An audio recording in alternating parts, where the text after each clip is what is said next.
আসসালামু আলাইকুম, আমি ফারজানা আক্তার ইভা, ক্লিনিক্যাল ডায়েটিশিয়ান হিসেবে কাজ করছি বেটা লাইফ হসপিটাল থেকে। আজকে আপনাদের সাথে যে গুরুত্বপূর্ণ বিষয়টি নিয়ে আলোচনা করব সেটি হচ্ছে যে পুরুষের যৌন ক্ষমতা অথবা সেক্সুয়াল পাওয়ার কিভাবে বৃদ্ধি করা যেতে পারে।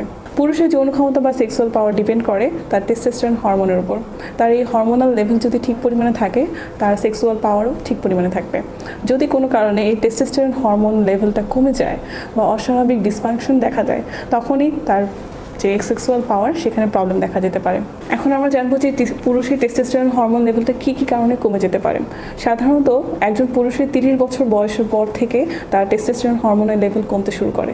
এছাড়া তার বিভিন্ন স্ট্রেস, বিভিন্ন ব্যাড হ্যাবিট, প্রপার ফুড ম্যানেজমেন্টের প্রবলেম, তার লাইফস্টাইলের প্রবলেম, এই সব জিনিস বা এই সব বিষয়গুলো তার এই টেস্টোস্টেরন হরমোনের উপর ব্যাপক প্রভাব বিস্তার করে।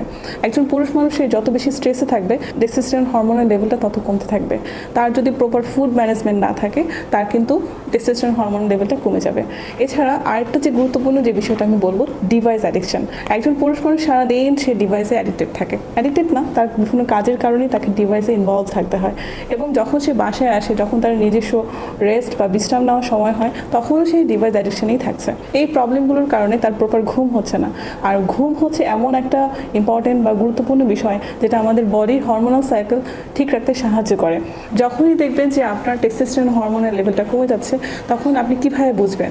আপনার ভেতর থেকে আপনার দুর্বল লাগা শুরু করবে, অবসাদ লাগা শুরু করবে, আপনার মেজাজ খিটখিটে হয়ে থাকবে, চুল পড়া প্রবলেম হবে, ইত্যাদি আরও নানান ধরনের প্রবলেম দেখা দেবে। যখনই আপনি এই সিমটমগুলো আপনার মধ্যে দেখতে পারবেন, আপনি দ্রুত একজন হরমোন বিশেষজ্ঞ ডাক্তারের শরণাপন্ন হবেন এবং আইডেন্টিফাই করবেন যে আপনার টেস্টোস্টেরন হরমোনের লেভেলে কোনো সমস্যা আছে কিনা।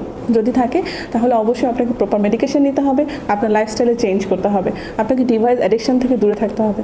ধূমপান যদি করে থাকেন, অবশ্যই ধূমপান থেকে বিরত থাকতে হবে। কোনো যদি অ্যালকোহল পান করে থাকেন, সেই অ্যালকোহল থেকে আপনাকে বিরত থাকতে হবে। আপনার স্ট্রেস হওয়ার যে জায়গাগুলো, সেই জায়গাগুলোকে আপনাকে এমনভাবে মেনটেন করে নিয়ে আসতে হবে যাতে আপনার স্ট্রেস হরমোন কম সিক্রেশন হয়।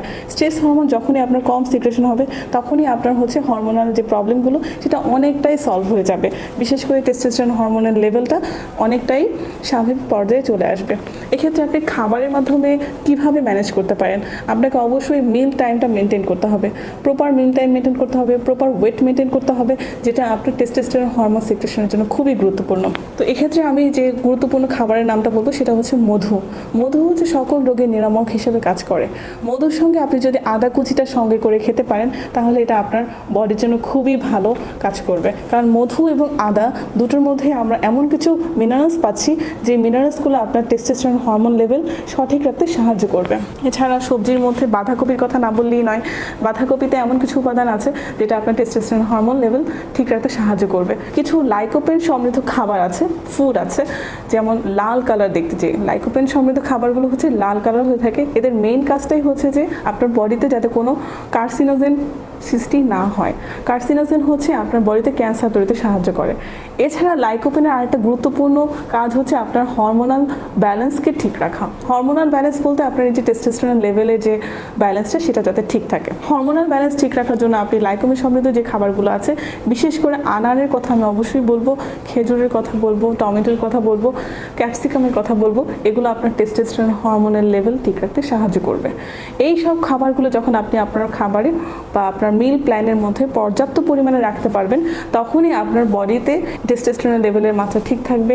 সঙ্গে অবশ্যই আপনাকে প্রপার মেডিকেশন নিতে হবে, আপনার লাইফস্টাইলটাকে আপনাকে ব্যালেন্স করতে হবে, ডিভাইস অ্যাডিকশন থেকে দূরে থাকতে হবে, বিভিন্ন ব্যাড হ্যাবিট যেগুলো আছে সেগুলো থেকেও আপনাকে দূরে থাকতে হবে। এই সব কিছু মিলিয়ে আপনি পারবেন আপনার একটা সুন্দর স্বাস্থ্যসম্মত সেক্সুয়াল লাইফ লিড করতে। ভালো থাকবেন, সুস্থ থাকবেন, হেলথ টিভি বাংলার সঙ্গে থাকবেন।